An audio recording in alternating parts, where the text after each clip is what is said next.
Hello everybody, welcome back to my YouTube channel. I am Aiden Cossack, and today we're going to be doing a very special Easter review of Hop. Hey!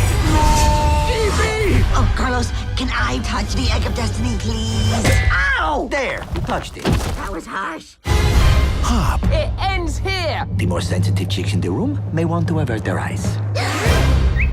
So we start off this movie with the narration of the human character Fred O'Hare, who, spoiler alert, in the first 30 seconds of this movie we learn becomes the next Easter Bunny in a long line of Easter Bunnies.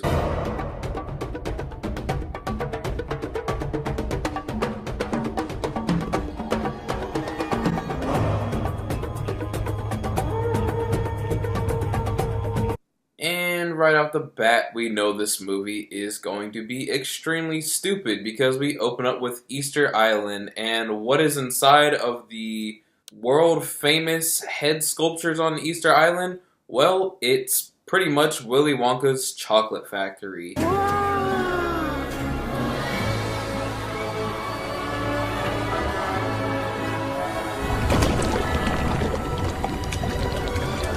It's all there, black and white, clear as crystal. You stole fizzy lifting drinks. This is where we meet the other main character of this movie, aside from Fred, E.B., who is going to be the next Easter Bunny in the long line of Easter Bunnies. But we fast forward 29 years into the future where we learn that he's not really all that interested in it. All he wants to do is be a drummer. And it parallels our human character, who is Fred, who very clearly in the scene is set up that he is the bum of the family and no one really likes him, so what does he have to do? He has to go out and get a job. Meanwhile, while he's getting the job, the wasted potential of Kaley Cuoco, Kaylee's character, who is his sister in this movie, decides to give him the keys to her boss's house, who lives in a mansion, so he can watch the mansion over the weekend so he doesn't have to feel like a bum. Whatever. While this is happening, we also get the flashes of E.B. not wanting to be the Easter Bunny, and he gets into a huge argument with his father, which leaves him to leave the colony and head out into Hollywood, because apparently that's how he's going to make it in this world outside of being an Easter Bunny, because, you know, us Americans, we are totally accepting of talking animals. And where's the first place that E.B. decides to stop into his tour of Hollywood, you might ask? You know, I was wondering the same thing while I was watching this movie. What's the first place he's going to go to? Well, the first place that I thought of in this kid's movie, or rather I should say I didn't think of that he would show up at, is the Playboy Mansion. Excuse me, what? How do the parents explain that one to their kids? After leaving the Playboy Mansion, E.B. runs into Fred, or rather I should say Fred runs into him. Oh, just a CGI rabbit wearing human clothes, which, by the way, what are the rules with these movies with human clothes? You got his dad wearing a full outfit, meanwhile he was naked, and in this time of the movie he's not wearing pants, and then we get these pink beret things in the future, and they're not wearing any clothes at all aside from pink beret, so what's the nudity code going on with these anamorphic animals? I don't get these things. I really don't. This movie sucks, by the way. We're not even gonna, there's no debating that this movie sucks. Special as in everybody's special, like we're different. I mean, I'm really special. What are you doing? See? Jelly beans? Mm-hmm. Guys, I'm gonna break the fourth wall with you. It's 12:35 in the morning. Easter morning, by the way, that I'm recording this, and I am now watching this movie for my second time, so that way I can get this video guys out to you guys, because I love you, and I know that you guys would love these holiday reviews, because they're so much fun to watch. But there is absolutely nothing fun to film about these movies. So I'm just going to call the bluff. We're going to cut the crap right now. There's going to be a lot of skipping over this movie. I don't care enough about this movie the way I did the Leprechaun review. If you want to check that one out, there's going to be a link for it at the end of this video. Guys, you don't care about this movie. I don't care about this movie. We're going to be doing a lot of cutting around. And this is kind of where the movie starts to get the majority of where its story's coming from, is the bonding between these two characters. And I've got to be honest, James Marsden, I'm not really his biggest fan. You know, I don't ever want to tell anyone that they're horrible at what they do, but he's horrible in this movie. I mean, he's very clearly trying so hard to react off of something that isn't there, considering the fact that E.B. is a completely CGI character.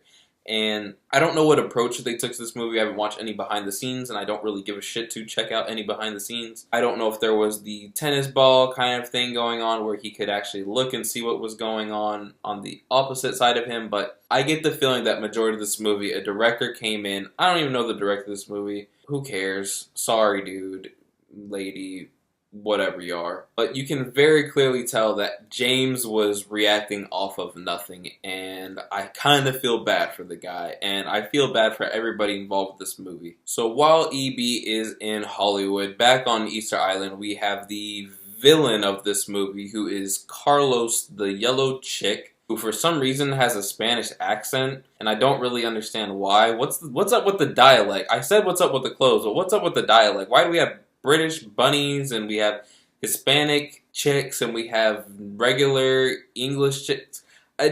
What continuity is in this movie? There is none. There's none. None. He's back trying to plot his way into becoming the next Easter Bunny, because apparently it's so far-fetched for a chick to be the next Easter Bunny. But like we said at the beginning of this movie, a human becomes the next Easter Bunny, so problem solved right there. Just make the chick the next Easter Bunny. I gotta be honest with you, the first time I watched this movie, I was on the chick's side. I mean, he has way more interest in becoming the Easter Bunny than the actual current Easter Bunny is in having his son become the next Easter Bunny. I mean, just give it to him. I'm sure he would do a good job. It doesn't really matter. The middle of this movie is pretty much exactly the way that you think it would go with these buddy cop kind of movies. It's not really a cop movie, but you know where I'm going, where these two guys, they aren't really getting along in the beginning, but they end up working it out together towards the end of the movie, and we go through the familiar beats of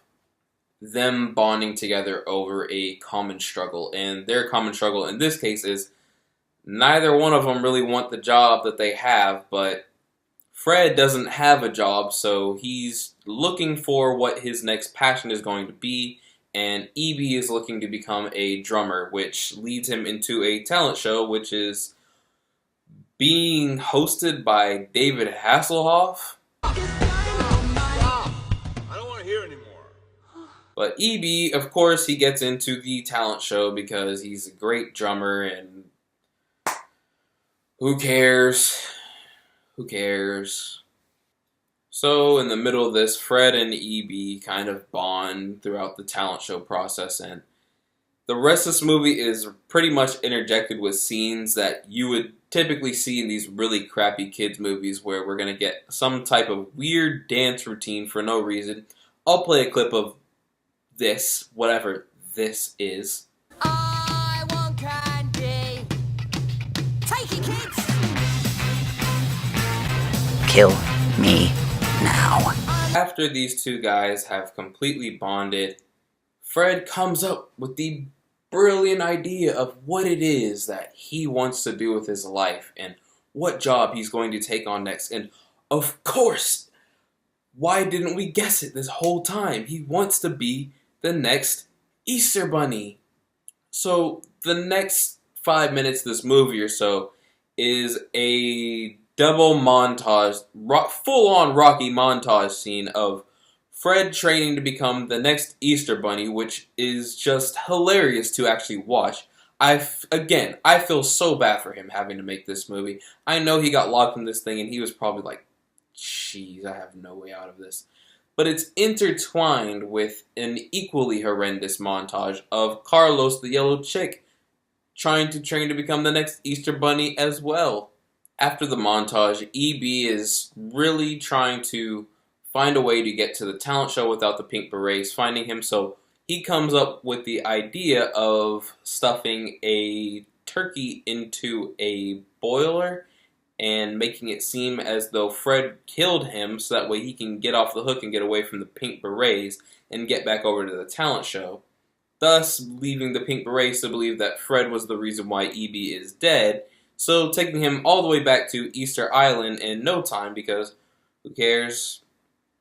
E.B. eventually gives in at the talent show and says, okay, I need to go back and check out my friend, and finds out that his friend is now at Easter Island, so in the meanwhile, while he's on his way to Easter Island to check on Fred, Carlos finally reveals his evil, diabolical plan of wanting to become the next Easter Bunny.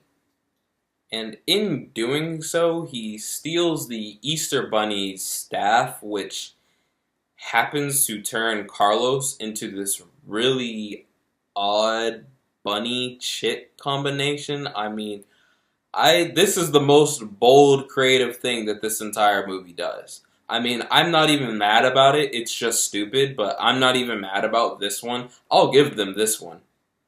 But while Carlos is just being your typical evil villain, Fred finally proves that he is on E.B.'s side when E.B. shows up and kind of vouches for him.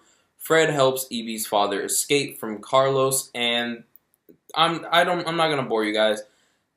They defeat the villain. It's the weirdest way that I've seen somebody defeat a villain, though. I mean, E.B. basically makes a beat and causes Carlos's right-hand man to dance while he's taking off, and he has those weird, you know, whenever you're on a flight and you see those guys outside, they've got the weird cones and they're moving their arms like this. I'll interlay a clip, you guys will see what I mean, and crashes the not Santa Claus sled, the Easter sled.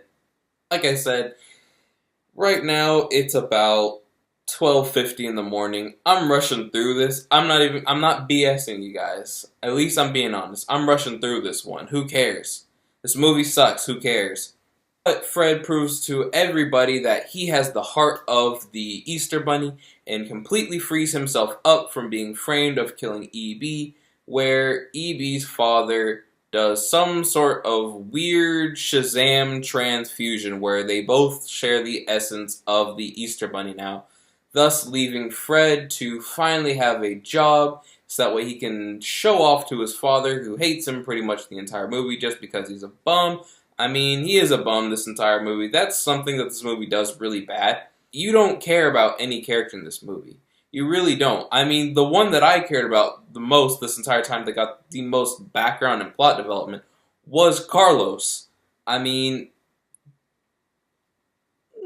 so Fred becomes the next Easter Bunny and proves to his family that he wasn't a bum the entire time and that anybody can be an Easter Bunny and go around the world mid-brunch and deliver eggs for egg hunts. Guys, thank you so much for watching this video and sticking with Grumpy 1AM Aiden this entire ride through and half-assing reviews, because that's exactly what we do on this channel. If you guys want to see any more half-assed reviews, you guys can check out everything that I have on this channel. Be sure to subscribe, hit the like button. What did you guys think about this review? Are you guys having a happy Easter? Did you guys not even celebrate Easter?